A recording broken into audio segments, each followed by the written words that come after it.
नमस्कार, स्वागत है आपका वोट फॉर गुड में। मैं हूं आपके साथ श्वेता झा। देखिए, 3 अहम चुनाव जिन पर पूरे देश की नजरें हैं, उनके नतीजे 7 और 8 दिसंबर को सबके सामने आ जाएंगे। लेकिन उससे पहले आज जब गुजरात के दूसरे और आखिरी चरण का मतदान खत्म हो गया, तो हमारे एग्जिट पोल के नतीजे आए हैं। इंडिया टुडे और एक्सेस माई इंडिया ने मतदान के बाद लोगों से बातचीत की, उनकी राय जानी और फिर जो एग्जिट पोल तैयार किया है वो गुजरात और हिमाचल में नई सरकार की तस्वीर साफ कर रहा है। अभी नतीजे नहीं आए हैं, लेकिन एग्जिट पोल के आंकड़ों को देखकर अंदाजा लगाया जा सकता है कि किस पार्टी के लिए गुड न्यूज आने वाली है।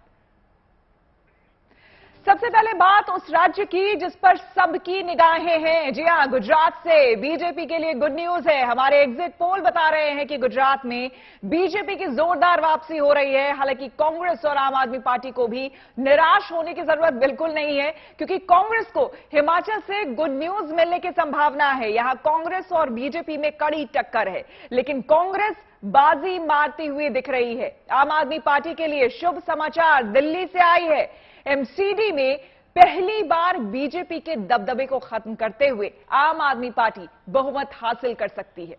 15 साल बाद बीजेपी एमसीडी से बाहर होती हुई दिख रही है। ये आंकड़े आप अपने टेलीविजन स्क्रीन पर देख रहे हैं। तो मोटे तौर पर इसका मतलब यह है कि गुजरात में बीजेपी 129 से 151 सीटें हासिल कर सकती है, यानी कि 182 सीटों वाली विधानसभा में बीजेपी 2/3 से ज्यादा सीटें जीत सकती है। लेकिन हिमाचल की 68 सीटों के लिए मुकाबला यहां कड़ा है। बीजेपी और कांग्रेस के बीच अगर आप देखें तो फासला बेहद कम है। बीजेपी को 27 से 34 सीटें यहां मिलती हुई दिख रही हैं, तो कांग्रेस को 30 से 40। मतलब मार्जिन इतना कम है कि ऊंट किस करवट बैठेगा ये कोई फिलहाल नहीं कह सकता है। लेकिन जहां तक दिल्ली की बात है, यानी कि एमसीडी चुनाव की बात है, तो उसमें आम आदमी पार्टी क्लीन स्वीप करती हुई यहां दिख रही है। कुल 250 सीटों में 149 से 171 सीटें हासिल करती हुई दिख रही है। यहां बीजेपी काफी पीछे नजर आ रही है। तीनों चुनाव के एग्जिट पोल के आंकड़ों को अब हम समझेंगे। तो सबसे पहले गुजरात का हम रुख करते हैं, जहां पर सभी की नजरें हैं। तो यहां इंडिया टुडे और एक्सेस माई इंडिया के एग्जिट पोल के अलावा दूसरे एग्जिट पोल भी आपको हम दिखाते हैं। PMARQ ने भी अपने पोल में बीजेपी को 128 से 148 सीटें यहां पर दी है। TV9 ने 125 से 130 सीटें यहां पर दी है। और जन की अगर हम बात करें तो 117 से 140 सीटें वहां पर दी है। सभी एग्जिट पोल में कांग्रेस 30 से लेकर 50 सीटों तक हासिल करती हुई यहां दिख रही है। तीसरे नंबर पर यहां आम आदमी पार्टी नजर आती है, जिसमें जन की बात के एग्जिट पोल में 6 से 13 सीटें मिली है, तो TV9 ने 3 से 5 सीटें इसमें दी है। इसी तरह से नतीजों का संकेत आपको मिल सकता है। लेकिन अब आपको हम बताते हैं कि गुजरात में अगर बीजेपी को ऐसी धमाकेदार जीत मिलती है तो इसकी वजह दरअसल क्या होगी।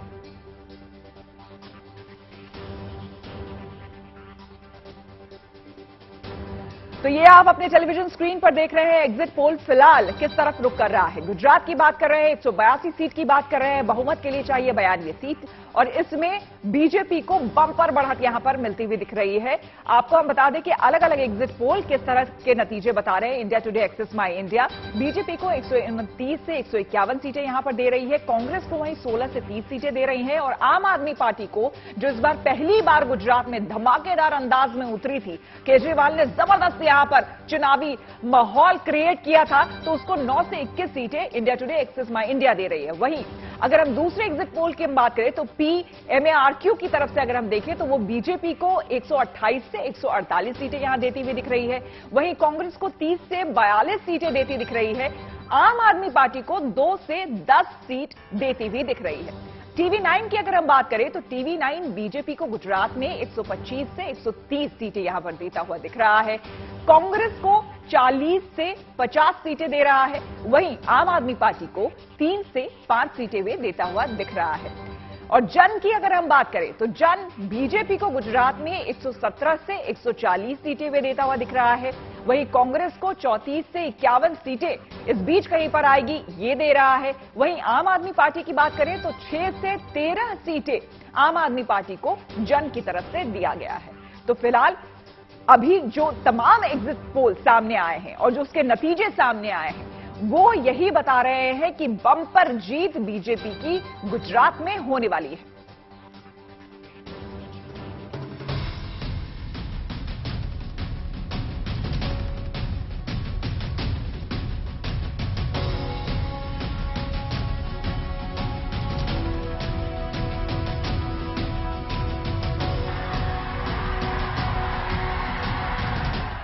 આ ગુજરાત મેં બનાવ્યું છે। पीएम मोदी का ये नारा गुजरात में बीजेपी की चुनावी ताकत और रणनीति दोनों की पहचान है और एक तरह से राज्य में बीजेपी की संभावित जीत का भी ऐलान है, जिसकी तस्दीक एग्जिट पोल के आंकड़े कर रहे हैं। वोट तो તમે આપવાના જ છો અને તમે આ વખતે ભાજપને બનાસકાંઠામાં 100% આપવાનું નક્કી કરી દીધું છે। एग्जिट पोल के मुताबिक गुजरात में 27 साल से सरकार चला रही बीजेपी एक बार फिर सरकार बनाने जा रही है। यानी कहा जा सकता है कि पार्टी ने एंटी इनकम्बेंसी फैक्टर को एक बार फिर नाकाम कर दिया है। प्रधानमंत्री का चेहरा और राज्य सरकार का कामकाज एक बार फिर बीजेपी के लिए जीत का फैक्टर बनने जा रहे हैं। आज बतावे છે કે તમે ભારતીય જનતા પાર્ટીની સરકાર બનાવવાનું નક્કી કરી દીધું છે। निश्चित तौर पर बीजेपी के लिए गुजरात की लड़ाई आसान नहीं थी, क्योंकि 2017 के चुनाव में उसे कांग्रेस से कड़ी टक्कर मिली थी और सिर्फ 99 सीटें ही हासिल कर पाई थी। लेकिन जानकार मान रहे हैं कि इस चुनाव में बीजेपी ने जो रणनीति अपनाई वो असरदार साबित हो सकती है। बीजेपी ने 42 मौजूदा विधायकों को टिकट नहीं दी, जिसमें पूर्व मुख्यमंत्री विजय रूपाणी और पूर्व डिप्टी सीएम नितिन पटेल भी शामिल रहे। पिछले चुनाव से सबक लेकर बीजेपी ने इस बार पाटीदार और ओबीसी मतदाताओं पर फोकस किया और दोनों समुदाय के 100 से ज्यादा उम्मीदवारों को टिकट दिया। पाटीदार समुदाय से आने वाले मुख्यमंत्री भूपेंद्र पटेल पर बीजेपी ने फिर भरोसा जताया। इसके अलावा प्रजापति, कोली, ठाकुर, माली और खारवा जैसी जातियों को भी पार्टी ने साथ बनाए रखने की रणनीति अपनाई। इसके साथ ही महिला और युवा मतदाताओं को भी पार्टी ने खुद से जोड़ा। लेकिन एग्जिट पोल के मुताबिक अगर बीजेपी को जीत मिलती है तो इसकी बड़ी वजह प्रधानमंत्री मोदी है। गृह राज्य में प्रधानमंत्री ने मैराथन प्रचार किया और 31 चुनावी रैलियां की। गुजरात में पीएम कितने बड़े फैक्टर हैं, इसका अंदाजा इस बात से भी लगाया जा सकता है कि उन्होंने 3 बड़े रोड शो भी किए। बीजेपी ने एक बार फिर गुजरात का अपना अभेद्य किला बचाने के लिए प्रधानमंत्री की लोकप्रियता को हथियार बनाया और ऐसा लग रहा है कि गुजरात की जनता ने पीएम मोदी पर फिर आंख बंद करके भरोसा किया है। हमें तो ई-ग्राम बनाया, विश्वग्राम बनाया, मोबाइल फोन की सुविधा उपलब्ध की, सस्ता मोबाइल फोन की सुविधा करी। तमे पोतानी रीते बधा काम ने फरियादो करो। अमे तमारा कम्युनिटी सर्विस सेंटर पर जाओ, सरकार ने तुम्हारी बात पहुंचाड़ो, सरकार सांभळे, आनी चिंता करी छे भाई। पीएम मोदी के अलावा गृह मंत्री अमित शाह दूसरे नेताओं के साथ मिलकर कार्यकर्ताओं में जोश भरने और बूथ मैनेजमेंट में जुटे रहे।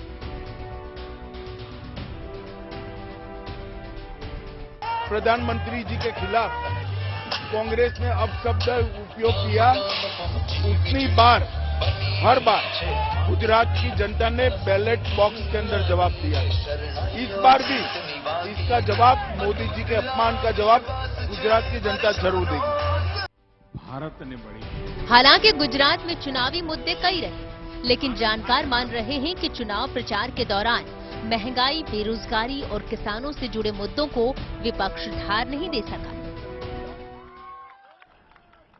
देखिए, अगर एग्जिट पोल के आंकड़े नतीजे में तब्दील होते हैं तो बीजेपी 2/3 बहुमत ला सकती है और ये अब तक की उसकी सबसे बड़ी जीत होगी। गुजरात के ये नतीजे एक केस स्टडी है सारे पॉलिटिकल पंडितों के लिए। अमूमन जो पार्टियां लंबे वक्त तक सत्ता में रहती है उनके खिलाफ एंटी इनकम्बेंसी काम करती है। जीतना आसान नहीं होता है, पर यहां एक ऐसी पार्टी है जो पिछले 27 साल से सत्ता में है और इस बार अपना प्रदर्शन पिछले हर चुनाव से बेहतर करती दिख रही है। इसलिए समझना यहां पर जरूरी हो जाता है कि इस जीत में बड़े फैक्टर्स क्या रहे। गुजरात में बीजेपी की जीत का इकलौता फैक्टर है नरेंद्र मोदी। नरेंद्र मोदी को गुजरात वाले अपना प्राइड समझते हैं, अपना सम्मान समझते हैं। और नरेंद्र मोदी जब देश के प्रधानमंत्री और पूरे देश में जीत रहे हों, एक बड़ा वोट बैंक इकट्ठा करके 22 करोड़ लोगों के नेता हो चुके हों, तो ऐसे में वो गुजरात की छोटी सी आबादी के लीडर नहीं बन पाएंगे। तो यह दुर्भाग्य होगा गुजरात का, और ये गुजरात से निकला हुआ एक खराब मैसेज होगा। इसलिए गुजरात की जीत सिर्फ नरेंद्र मोदी के नाते होगी। अब इन बारे में आपको हम बता दें, जो राजनीतिक प्रतिक्रियाएं हैं वो भी आनी शुरू हो गई है। अर्जुन मोढवाडिया क्या कह रहे हैं, आइए सुनते हैं। क्लीन स्वीप तो 2017 में भी दिया था, लेकिन बीजेपी 99 पर वो सिमट कर रह गई थी और सिर्फ 10 सीट का फासला रह गया था। उससे ज्यादा इश्यू इस दफा है। और गुजरात ऐसा स्टेट है कि जहां माइक के सामने या दूसरे अननोन लोगों के सामने लोग सच नहीं बोलते, इतने दबे हुए एनवायरनमेंट यहां है। तो जो सच में जो आएगा पिक्चर, वो तो 8 तारीख को है, और उसमें हम 100% इस दफा मेजोरिटी लाएंगे और सरकार बनाएंगे। देखिए, अब इन तमाम चीजों के बीच में बड़ा सवाल उभर गया है कि क्या विपक्ष किसी बड़े मुद्दे को नहीं भुना पाया, या फिर कोई बड़ा मुद्दा ढूंढ ही नहीं पाया। तो कांग्रेस फाइट में क्यों नहीं रह पाई, ये बड़ा सवाल है। जो हर पार्टी हर बार बीजेपी को कड़ी टक्कर देती दिख रही थी, उस पार्टी का इस बार ऐसा हश्र क्यों हुआ? देखिए, सबसे बड़ी वजह तो सिर्फ नरेंद्र मोदी है। लेकिन जिस तरह गुजरात में बाइफर्केशन है और जिस तरह आप पार्टी लड़ी, और आप पार्टी ने बेसिकली जो वोट काटा वो कांग्रेस का काटा। और मेरा व्यक्तिगत मानना यह है कि आप पार्टी हमेशा बीजेपी को फायदा पहुंचाती है। उसने दिल्ली में किससे सत्ता ली? कांग्रेस पार्टी से ली, कांग्रेस को डिस्प्लेस किया। आखिर पंजाब में किससे लिया? कांग्रेस को डिस्प्लेस किया। और यहां भी गुजरात में वो आप पार्टी जितने वोट काट रहे हैं, उसका बड़ा चंक जो है वो भारतीय जनता पार्टी का नहीं है, वो कांग्रेस पार्टी का है। इसलिए आप पार्टी की वजह से 5 साल उसे और मिल रहे हैं। और ऐसे देखिए तो गुजरात के लोग एक स्ट्रीम लाइन हो गए हैं, उनकी मोनोटोनी हो गई बीजेपी के साथ, एक कंफर्टेबिलिटी हो गई थी। इसलिए गुजरात में भारतीय जनता पार्टी की उम्मीद देखी जा रही है। अब गुजरात चुनाव को लेकर कांग्रेस नेता हरीश रावत क्या कुछ कह रहे हैं, जरा सुन लेते हैं। मेरा अपना मानना है, गुजरात का मैंडेट एज वोट्स के हिसाब से, लोगों के मूड के हिसाब से, वो जो है कांग्रेस के पक्ष में है, भाजपा के खिलाफ है, और विशेष तौर पर रूरल गुजरात के अंदर जो है। हाँ, ये जरूर था कि हमने इस बार अपनी प्रचार की टैक्टिक्स जो है गुजरात में बदली। हमने कोई हाई प्रोफाइल इलेक्शन कैंपेन के बजाय, जिससे भाजपा चौकन्नी होकर के कुछ दूसरा डर्टी गेम न खेल सके, इसलिए अपना स्लो पिच पर रखा, और उसका गेन भी स्पष्ट दिखाई दे रहा है। हम रूरल गुजरात के अंदर बहुत अच्छा करने जा रहे हैं, और मुझे उम्मीद है कि हम वहां सरकार बनाएंगे। वैसे इस बार के चुनाव में किसी लहर या फिर किसी बड़े मुद्दे को नहीं उठाया गया, इसके क्या मायने हैं, वरिष्ठ पत्रकार विजय उपाध्याय से हम समझते हैं। विधानसभा चुनाव है, क्योंकि बीजेपी बहुत लंबे समय से वहां सत्ता में है, और इस बार कांग्रेस ने उस तरीके से इस चुनाव को लड़ा ही नहीं जैसा पिछला चुनाव उन्होंने लड़ा था। हम लोगों के पास एक तुलना करने की स्थिति है कि 2022 का चुनाव और 2017 का चुनाव। 17 के हिसाब से देखते हैं तो हमें लगता है कि 22 के चुनाव में वो ऊर्जा नहीं है, वो एनर्जी नहीं है जो होनी चाहिए। एक तो कांग्रेस ने अपनी स्ट्रेटजी बदली, दूसरा आम आदमी पार्टी वहां जाके नए सिरे से उसने अपनी फील्ड तैयार करने की कोशिश की, और बीजेपी ने लेकिन अपने चुनाव को ठीक वैसे ही लड़ा है जैसे 2017 में लड़ा है, या उसके पहले उन्होंने जब भी गुजरात के चुनाव लड़े हैं तो उन्होंने पूरी एनर्जी लगा के, पूरी ताकत से, और यही मान के चुनाव लड़ा है कि हमें मजबूत चुनौती है। लेकिन जो चुनौती की स्थितियां थी वो उतनी स्ट्रांग नहीं है वहां पे।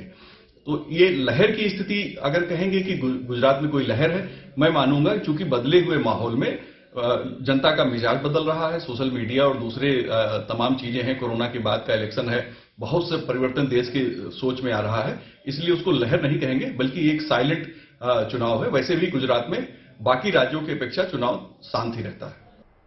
और आइए अब सुन लेते हैं कि संजय सिंह गुजरात चुनाव को लेकर क्या राय रखते हैं।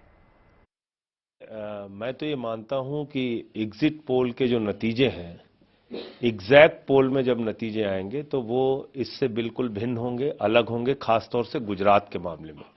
गुजरात में अप्रत्याशित परिणाम आएगा, जिसकी किसी ने उम्मीद नहीं की होगी, ऐसा परिणाम आएगा। और ये बात मैं इसलिए कह रहा हूं कि पूरे गुजरात में चारों तरफ परिवर्तन का नारा गूंजा है। लोग बिजली के नाम पे, पानी के नाम पे, शिक्षा, स्वास्थ्य के नाम पर वोट कर रहे हैं। 27 साल के भारतीय जनता पार्टी के शासन से लोग बदलाव चाहते हैं। तो मैं समझता हूं कि हम लोगों को 8 तारीख का इंतजार करना चाहिए और एग्जैक्ट पोल के नतीजे जो आएंगे वो ज्यादा सही और सटीक होंगे। तो आम आदमी पार्टी अभी भी ये मान रही है कि जो एग्जिट पोल बता रहा है दरअसल बिल्कुल उसके विपरीत नतीजे आएंगे, तो उसके लिए तो इंतजार करना होगा 8 तारीख का। इस बीच आपको बता दें कि 2017 के चुनाव में गुजरात में कांग्रेस और बीजेपी के बीच अच्छी टक्कर रही थी। बीजेपी को बहुमत तो मिला था, पर कांग्रेस ने चुनौती जबरदस्त दी थी। बीजेपी को 100 के आंकड़े से पहले रोक दिया था। पर अगर इस बार के एग्जिट पोल के नतीजों की माने तो कांग्रेस कहीं मैदान में दिख ही नहीं रही है। ऐसा क्यों हुआ है? कांग्रेस के नए अध्यक्ष ने चुनाव के दौरान काफी जोर भी लगाया था, पर कामयाबी नहीं मिलती दिख रही। कांग्रेस एक तरीके से परिवर्तन के दौर में है, काफी कुछ चीजें नई हो रही हैं। और जो कांग्रेस की सबसे ज्यादा मुश्किल गुजरात के मामले में है वो है वहां पे उनके पास कोई ऐसा मजबूत चेहरे का ना होना कि वो पार्टी को अपने कंधे पर लेकर कैंपेन करे।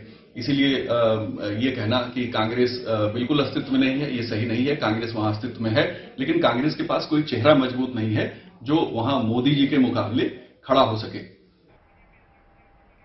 और गुजरात बीजेपी अध्यक्ष सीआर पाटिल क्या कुछ कह रहे हैं, जरा सुन लेते हैं। भारतीय जनता पार्टी गुजरात विधानसभा का इलेक्शन जो लड़ रही थी वो सरकार बनाने के लिए नहीं लड़ रही थी और रिकॉर्ड करने के लिए लड़ रही थी। और पार्टी के बजाय जब मतदाता ये लड़ाई अपने ऊपर ले लेते हैं तो एक रिकॉर्ड बनता है। तो इस बार भारतीय जनता पार्टी की सरकार रिकॉर्ड सीटों के साथ बनेगी, ये मेरा मानना है। देखिए, अगर देखा जाए तो गुजरात के चुनाव में पहली बार तीसरा प्लेयर भी मैदान में आया, क्योंकि हर बार जो चुनाव होता था उसमें बीजेपी वर्सेस कांग्रेस ही हमेशा देखने को मिलता था, लेकिन ये पहली बार है कि तीसरा भी प्लेयर आया है। ये पहली बार हुआ है कि जब आम आदमी पार्टी गुजरात में गंभीरता से मुकाबले में नजर आ रही थी। पर एग्जिट पोल के नतीजे बता रहे हैं कि इस बार आम आदमी पार्टी को कोई खास फायदा होता हुआ नहीं दिख रहा है। पर सियासी पंडित मानते हैं कि चुनाव में अपनी मौजूदगी दर्ज कराने में इस बार आम आदमी पार्टी कामयाब हुई है और इसका असर अगले चुनाव में दिख सकता है। आम आदमी पार्टी का अपना एक तरीका है। देश की सियासत को अगर आप देखें तो बहुत कम पार्टियां ऐसी हैं जो पिछले 8 साल में सफलता के झंडे गाड़ रही हैं। भारतीय जनता पार्टी के बाद आम आदमी पार्टी ने दिल्ली और पंजाब में जीत हासिल करके ये जताया है कि नहीं, वो बीजेपी को चुनौती दे सकते हैं। और शायद यही वजह है कि अरविंद केजरीवाल गुजरात पहुंचे और उन्होंने एक प्लानिंग के तहत एक अच्छी स्ट्रेटजी के साथ लोगों को जोड़ने की कोशिश की और मुद्दों को उन्होंने वहां भुनाने की कोशिश की। और वो सारी चीजें जो बीजेपी अपने चुनाव कैंपेन में नहीं इस्तेमाल करती लेकिन पब्लिक को अपील करते हैं, वो सारे मुद्दे या फ्रीवीज की भी बात अरविंद केजरीवाल लेके वहां पे आए। तो आम आदमी पार्टी चर्चा में है, मीडिया में है और सक्रियता में बहुत ज्यादा है, लेकिन हमें इंतजार करना पड़ेगा कि वास्तव में वो एग्जिट पोल या फिर रिजल्ट में कितना कन्वर्ट हो पाएगी। और आइए अब आपको हम दिखा दें कि गुजरात में वोट परसेंटेज क्या रहा है, क्योंकि एग्जिट पोल जो है उसके नतीजे आ चुके हैं। अब ऐसे में वोट परसेंटेज देखिए किसे कितने वोट, ये बड़ा सवाल। लेकिन जो एग्जिट पोल बता रहा है 46% वोट परसेंटेज बीजेपी का रहा। वहीं कांग्रेस की अगर बात करें तो उसके खाते में 26% रहा। आम आदमी पार्टी भी यहां कुछ तो काम करते दिख रही है। देखिए 20% वोट परसेंटेज आम आदमी पार्टी के खाते में रहा। वहीं अन्य के खाते में 8% वोट जो है वोट शेयर हो गया है। तो कहीं ना कहीं जो एक कड़ा मुकाबला हमेशा गुजरात में बीजेपी और कांग्रेस के बीच में देखने को मिलता था, ऐसा पहली बार हुआ है कि बहुत ही मजबूती से आम आदमी पार्टी भी अपने आप को दर्ज करने में कामयाब दिख रही है। और वोटिंग परसेंटेज कैसे सीटों में तब्दील यहां होता हुआ दिख रहा है वो देखिए कि किससे कितनी सीटें यहां पर मिलती है। बीजेपी की बात करें तो 129 से 151 सीटें मिलती हुई दिख रही है, कांग्रेस को 16 से 30 सीटें मिलती दिख रही है, वहीं आम आदमी पार्टी को 9 से 21 सीटों के बीच में कहीं ना कहीं संतोष करने की जरूरत है। वहीं अन्य की बात करें तो 2 से 6 सीटें मिलते हुए अन्य को दिख रही है। 27 साल से बीजेपी गुजरात में सत्ता में है। इतने लंबे वक्त तक सत्ता में रहना और हर बार पूर्ण बहुमत वाली सरकार बनाना बहुत बड़ी बात होती है। एक ही पार्टी को जनता ने बार बार मौके दिए हैं, एंटी इनकम्बेंसी फैक्टर काम नहीं किया, ऐसा कैसे होता है जानिए। लेकिन आपको हम बता दें कि अगर इस चुनाव में बीजेपी को जीत मिलती है तो वो गुजरात में लगातार 32 साल तक सरकार चला सकती है। इस मामले में सिर्फ पश्चिम बंगाल की सीपीएम सरकार ही उससे आगे होगी, जहां सीपीएम ने लगातार 34 साल तक सरकार चलाई थी। ओडिशा की मौजूदा बीजू पटनायक सरकार जो अपना कार्यकाल पूरा करेगी तो वो भी सत्ता में लगातार 25 साल पूरे कर लेगी। आखिर वो कौन से फैक्टर्स होते हैं जो किसी पार्टी को बार बार सत्ता सुख दिलाते हैं? सियासत को समझने वालों से इस बारे में तफसील से जानना होगा।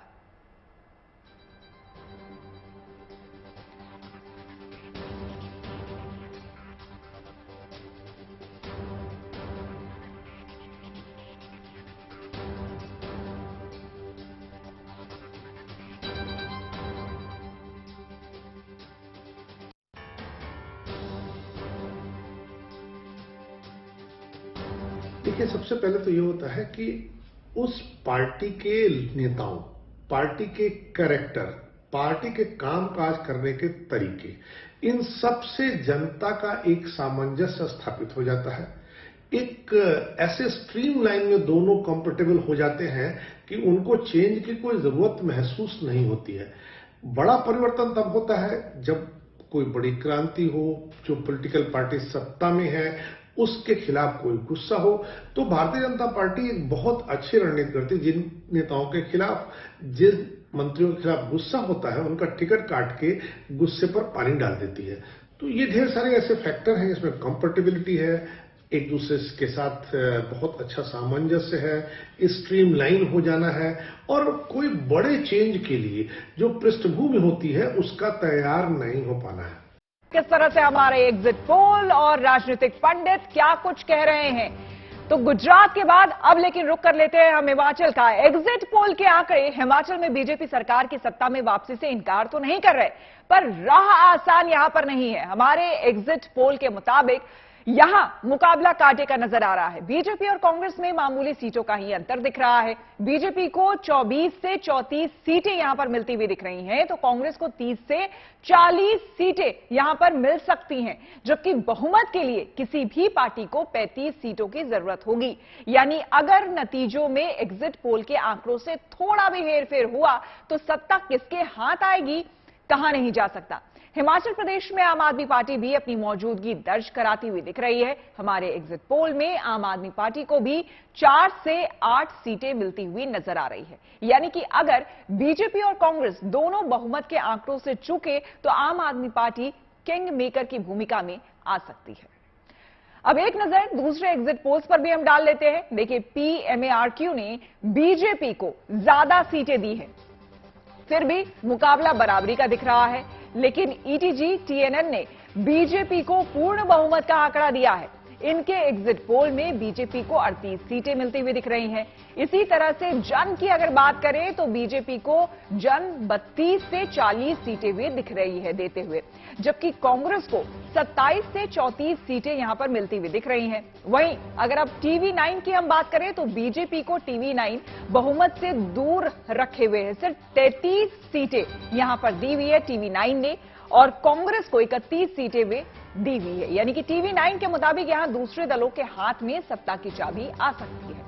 तो कुल मिलाकर सभी एग्जिट पोल के आंकड़े यही दिखा रहे हैं कि इस बार हिमाचल की कुर्सी किसके पास जाती है, ये फिलहाल साफ होता नहीं दिख रहा।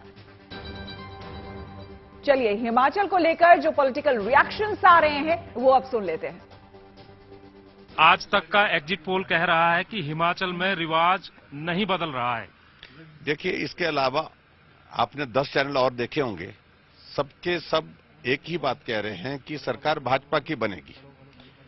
और टुडे चाणक्य की भी अगर बात आप देख रहे होंगे तो उसमें भी उन्होंने एक ही बात कही है कि लेकिन सीएम साहब हर जगह कांटे की टक्कर बताई जा रही है, ये टक्कर है। तो इसमें हम ये कह सकते हैं कि चुनाव हिमाचल प्रदेश में जब दो पार्टियों के बीच में होता तो टक्कर तो जबरदस्त हमेशा ही होती है। और ऐसे में फिर भी मैं एक ही बात कह रहा हूं, सरकार भाजपा की बनेगी। लेकिन आज तक का जो एग्जिट पोल है वो कह रहा है कि कांग्रेस थोड़ा एज मिल रहा है उसको, और जो ओपीएस का मामला था उसने कहीं ना कहीं भाजपा को नुकसान पहुंचाया है। देखो, मैं सिर्फ इतना ही कहना चाह रहा हूं, अभी सारी चीजों का आकलन है, ये परिणाम आना बाकी है और परिणाम जब आएगा तब बात करेंगे। आप कितने आश्वस्त हैं सरकार बनाने के लिए? आश्वस्त हूं, सरकार बनेगी, भाजपा की बनेगी। एक दो प्रिडिक्शन है वो भी बहुत क्लोज बता रहे हैं, और हिमाचल जैसे स्टेट के अंदर जो है इस तरीके का एनालाइज करना बड़ा कठिन है। और मेरा अपना मानना है, जो हमारी फील्ड की ग्राउंड की जानकारी है उसके आधार पर हम 40 के आसपास लाएंगे, एक ऊपर एक दो ऊपर एक दो कम। देखिए, राजनेताओं ने अपनी बात कह दी, लेकिन हिमाचल का जो ट्रैक रिकॉर्ड है वो भी समझना आपको यहां पर जरूरी है। किसे कितनी सीट आई वो भी हम आपको दिखा रहे हैं साथ ही साथ टेलीविजन स्क्रीन पर। इसके अलावा आपको हम बता दें कि हिमाचल प्रदेश की जनता पिछले 37 साल से सरकारें बदलती आई है। हर 5 साल बाद जनता विपक्ष को सरकार बनाने का मौका देती है, यानी कि इन 3.5 दशकों में किसी भी पार्टी को लगातार 2 बार सत्ता में आने का मौका नहीं मिला है, जो कि जयराम ठाकुर अभी आपको बोलते हुए सुनाई दिए। उन्होंने कहा कि वो जो रिवाज रहा है हिमाचल का वो इस बार वो बदलेगी, लेकिन ऐसा होता हुआ नहीं दिख रहा है। अगर बीजेपी इस बार भी हिमाचल में सरकार बनाने में कामयाब होती है तो इस परंपरा को तोड़ने में भी वो कामयाब होगी। क्या ऐसा हो सकता है, इसके बारे में हम समझते हैं सीनियर जर्नलिस्ट अश्विनी शर्मा से। बीजेपी की कैंपेन ही सारी इसी स्लोगन पे थी कि राज नहीं रिवाज बदलेंगे, तो उसी के आसपास उन्होंने अपनी कैंपेन बिल्डअप करी। और उसके बाद एक डबल इंजन का जो इनका एक स्लोगन था उसके ऊपर फोकस किया उन्होंने। प्राइम मिनिस्टर नरेंद्र मोदी ने बहुत अग्रेसिवली कैंपेन किया और उन्होंने यहां तक कहा लोगों को कि अगर आप विकास को कंटिन्यूटी देना चाहते हैं, जारी रखना चाहते हो, तो आपको ये डबल इंजन सरकार को ही चुनना पड़ेगा। तो उस दृष्टि से बीजेपी ने तो काफी स्ट्रगल किया है। पोल मैनेजमेंट इनका बहुत अच्छा था, उसके पहले तैयारी शुरू कर दी थी। बट कांग्रेस ने भी अच्छा फाइट किया है, बहुत अच्छा चैलेंज दिया है। और कांग्रेस ने एक कोशिश ये करी है कि चुनाव जो है हिमाचल का लोकल मुद्दों पे हो, ना कि नेशनल मुद्दों पे। तो उस दृष्टि से मुझे लगता है कि कांग्रेस ने एक अच्छा चैलेंज दिया है। अब ये 2-3 दिन की बात है, अब देखते हैं राज बदलेगा या रिवाज बदलेगा। तो जाहिर सी बात है कि इस बार अगर बीजेपी जीतती है तो ये उसके लिए एक बड़ी उपलब्धि होगी। पर इस जीत की वजह क्या होगी? क्या प्रधानमंत्री मोदी की लोकप्रियता हिमाचल में इस बार भी काम कर पाएगी, या फिर राज्य सरकार के कामकाज पर जनता ने मुहर लगा दी है?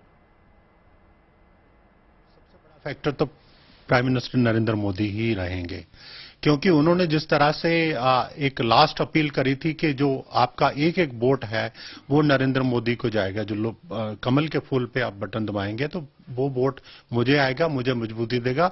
और प्राइम मिनिस्टर हमेशा ये कोशिश करते रहे कि उनका हिमाचल से बहुत अच्छा कनेक्ट है, बहुत बड़े बड़े प्रोजेक्ट्स उन्होंने हिमाचल के लिए दिए हैं।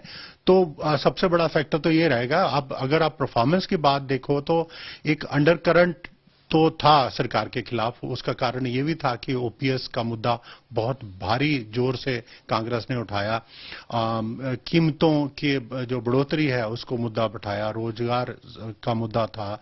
तो इन मुद्दों पे बीजेपी लगभग बैकफुट पे थी।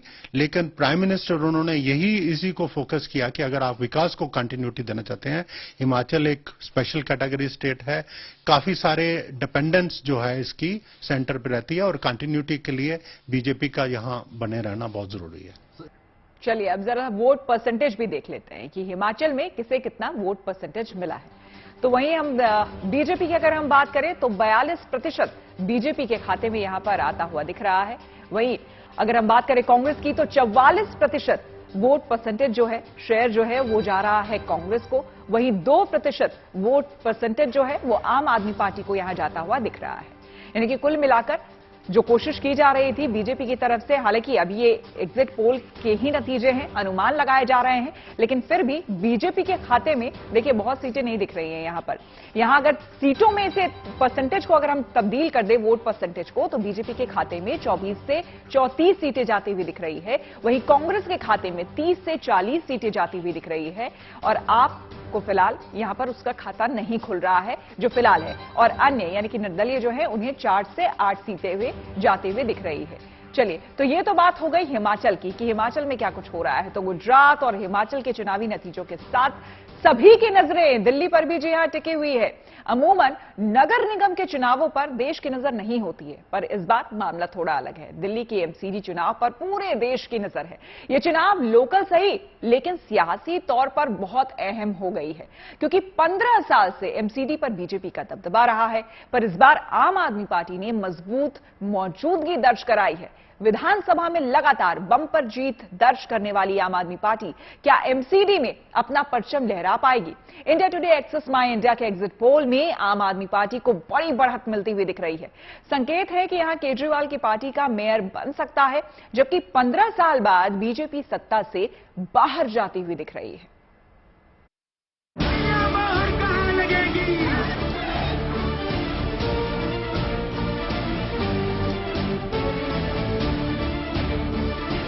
क्या दिल्ली में लगेगा आम आदमी पार्टी का डबल इंजन? क्या 15 साल बाद नहीं होगा बीजेपी का मेयर? क्या कांग्रेस के लिए फिर रहेगा सूखा मैदान? अगर निगम चुनाव के लिए सामने आए एग्जिट पोल के नतीजों की माने तो अरविंद केजरीवाल की पार्टी को 7 दिसंबर यानी बुधवार को बड़ी खुशखबरी मिल सकती है।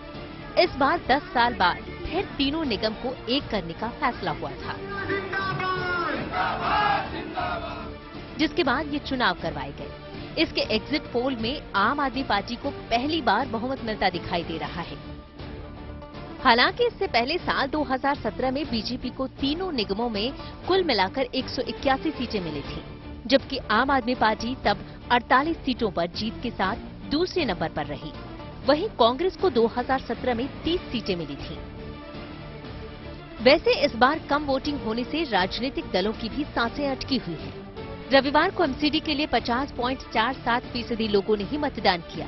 हालांकि राजनीतिक दलों की इस पर अपनी दलील है। हालांकि अपनी पार्टी की जीत का दावा करने से नहीं चूक रहे। कोई कह रहा हमने स्कूल के नाम पे वोट दिया, कोई कह रहा हमने बिजली के नाम पे वोट दिया है, कोई कह रहा हमने पानी के नाम पे वोट दिया है, कोई कह रहा हमने तीर्थ यात्रा के नाम पे वोट दिया है, कोई कह रहा हमें 17 साल के भ्रष्टाचार से, बीजेपी के भ्रष्टाचार से छुटकारा चाहिए, कोई कह रहा है हमने कूड़े के खिलाफ वोट दिया है। तो ये सारा संकेत ये बताता है कि आम आदमी पार्टी के पक्ष में कल के चुनाव में बयार चली है। और आप देखिएगा कि जो अरविंद केजरीवाल जी ने कहा है, जिस तरह से 2015 में 67 सीट्स आई थी और एक चौंकाने वाला परिणाम आया था, इस बार के एमसीडी के चुनाव के परिणाम उसी प्रकार चौंकाने वाले होंगे और इतनी सीटें आएंगी कि लोग अप्रत्याशित परिणाम होगा। मतलब एग्जिट पोल में आम आदमी पार्टी आगे दिख रही है तो इसकी कई वजह मानी जा रही है। पार्टी ने चुनाव के दौरान विकास न होने के आरोप लगाए, तो लैंडफिल साइट का भी मुद्दा उठाया और लोगों से कूड़े का पहाड़ हटाने का वादा किया। साथ ही स्वच्छता को लेकर भी एमसीडी की सत्ता पर काबिज बीजेपी को घेरा। वहीं केजरीवाल की पार्टी शिक्षा में भी अपने स्कूलों को बेहतर बताती रही है और इसी तर्ज पर एमसीडी के स्कूलों की दशा भी सुधारने की गारंटी दी गई है। इसके अलावा पार्कों के रखरखाव को भी चुनाव में मुद्दा बनाया गया। ये ऐसे मुद्दे रहे जिन्हें आम आदमी पार्टी जनता के बीच ले जाने में सफल रही। सर, इस बार जैसा एग्जिट पोल बता रहा है, अगर इनको विश्वास मिलता है तो इनकी जिम्मेदारी होगी कि जो प्रश्न उठा रहे थे उसको ठीक करें, लेकिन मैं अब इंतजार करना पड़ता हूँ। एग्जिट पोल में अगर बीजेपी एमसीडी में 15 साल बाद सत्ता से बाहर हो रही है तो इसकी कई वजह है। पहला, एंटी इनकम्बेंसी। दूसरा, विपक्ष की ओर से उठाया गया भ्रष्टाचार का मुद्दा। बीजेपी को कम सीटें मिलने की तीसरी वजह साफ सफाई को भी बताया जा रहा है। यानी अगर एग्जिट पोल और 7 दिसंबर के नतीजे एक जैसे रहे तो ये न सिर्फ आम आदमी पार्टी की जीत होगी, बल्कि ये सीएम अरविंद केजरीवाल के कंधों पर बड़ी जिम्मेदारी जैसा भी होगा, क्योंकि उन्हें दिल्ली वासियों की उम्मीदों पर खरा उतरना होगा और राजधानी में डबल इंजन के जरिए विकास के नए मुकाम छूने होंगे। Bureau report, good news today. चलिए अब यहां पर वोट परसेंटेज की बात कर लेते हैं और उसके बाद हम बात करेंगे सीट्स की कि किसे कितनी सीट मिलती हुई दिख रही है। लेकिन अगर वोट परसेंटेज की बात करें तो देखिए आप किस तरह से टेलीविजन स्क्रीन पर हम दिखा रहे हैं। आम आदमी पार्टी को 43% वोट परसेंटेज जाता हुआ दिख रहा है, जो कि अपने आप में बहुत बड़ा है। वहीं बीजेपी को 35% वोट परसेंटेज जाते हुए दिख रहे हैं, जबकि कांग्रेस को, जो कि इसमें भी यानी कि एमसीडी चुनाव में भी लगभग बाहर दिख रही थी, उसे 10% वोट परसेंटेज जाते हुए दिख रहे हैं। वहीं अन्य को 12% वोट शेयर यहां जाते हुए दिख रहे हैं। इसी को अगर हम कन्वर्ट करें सीट्स में तो देखिए किस तरह से सीट्स में ये वोटिंग परसेंटेज जो है वो कन्वर्ट होते हैं। आम आदमी पार्टी यहां भी धमाकेदार, आपको बता दें 149 से 171 सीटें मिलती हुई दिख रही है आम आदमी पार्टी को, यानी कि ऑलमोस्ट क्लीन स्वीप की अगर हम बात करें तो गलत नहीं होगा। वहीं बीजेपी 69 से 91 सीटें बीजेपी को यहां जाती हुई दिख रही है। अगर कांग्रेस की बात करें तो मात्र 3 से 7 सीटें जाती हुई दिख रही है कांग्रेस को। वहीं अन्य के खाते में 5 से 9 सीटें जाती हुई दिख रही है। तो ये कुछ मिजाज है एमसीडी चुनाव का, जो कि दिल्ली में हुआ और हमारे एग्जिट पोल जो है वो यही बता रहे हैं।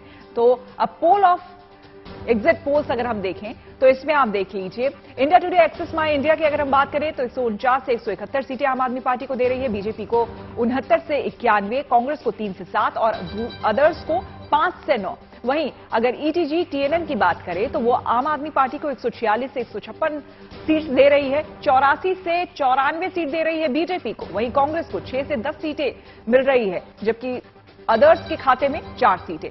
जन की अगर हम बात करें तो वो आम आदमी पार्टी को 159 से 175 सीटें देती हुई दिख रही है। वहीं बीजेपी को 70 से 92 सीटें देती हुई दिख रही है।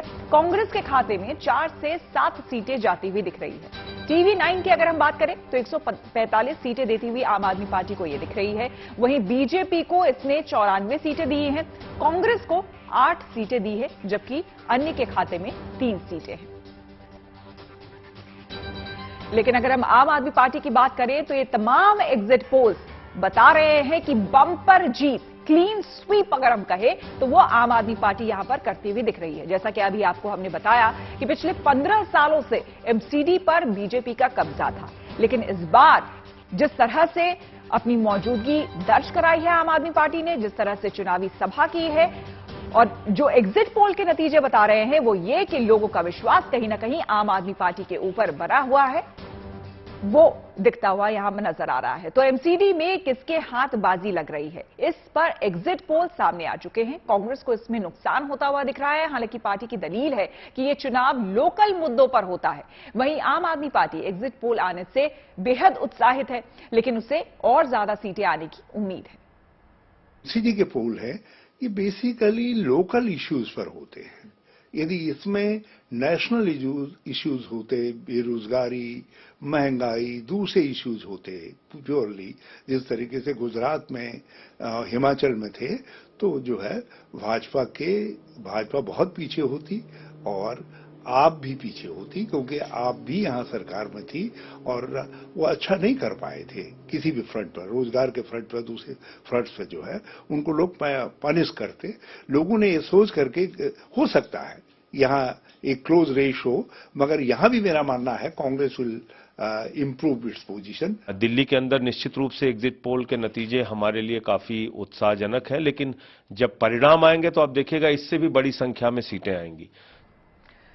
एमसीडी चुनाव पर आए एग्जिट पोल में आम आदमी पार्टी की जीत के संकेत दिख रहे हैं। यहां केजरीवाल की पार्टी ने ऐसा क्या खास किया है कि उनके पार्षद बड़ी संख्या में एमसीडी में चुने जा सकते हैं, यह हमने जानने की कोशिश की वरिष्ठ पत्रकार संतोष भारतीय से। दिल्ली में एमसीडी में भारतीय जनता पार्टी की संभावित हार और आम आदमी पार्टी की जीत में दरअसल सरकार के काम का बहुत बड़ा हाथ है। दिल्ली सरकार ने जिस तरीके से अपना फोकस गरीब आदमी के ऊपर रखा और ये कहा कि हम सारे फैसले गरीबों के हित में लेंगे, उसमें बिजली, पानी, बहुत सारी चीज़ें शामिल हैं। और ये जीत केजरीवाल सरकार के काम की एमसीडी में जीत है। आज सवेरे से मैं पता कर रहा था कि किन लोगों ने, किस वर्ग के लोगों ने वोट दिया है।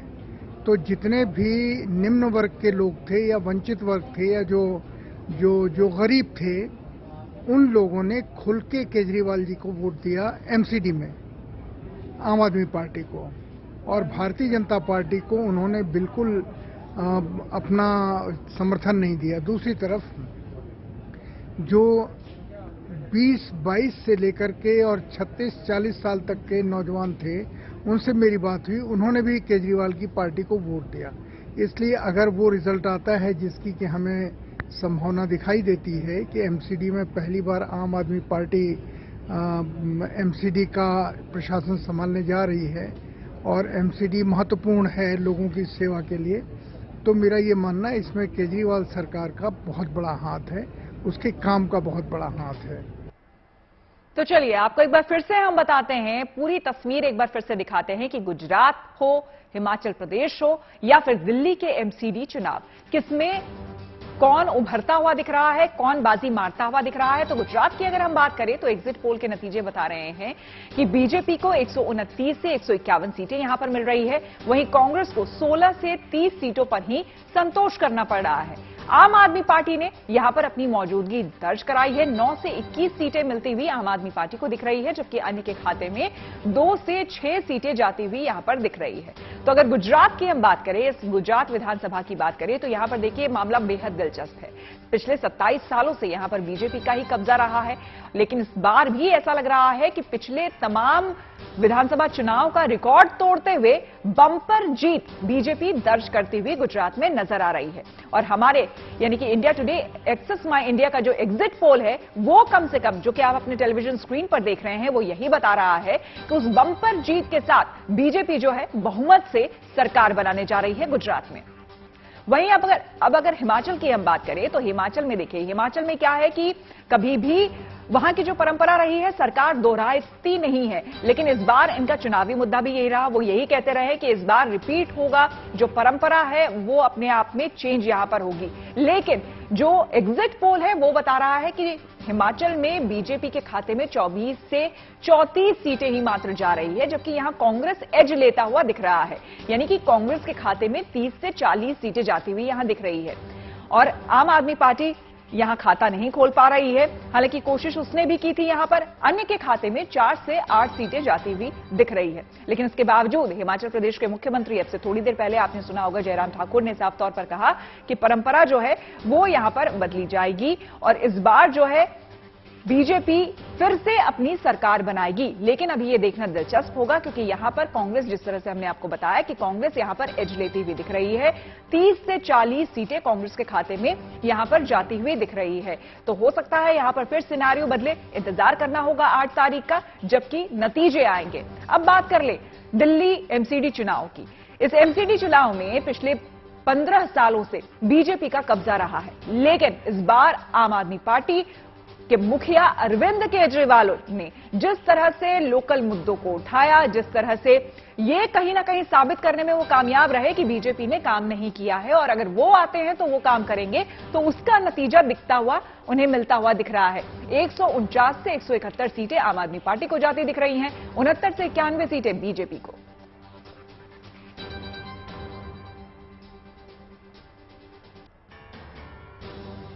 चलिए इसी के साथ वोट फॉर गुड में श्वेता झा के साथ इतना ही। देश दुनिया की तमाम पॉजिटिव खबरों के लिए आप देखते रहिए गुड न्यूज टुडे।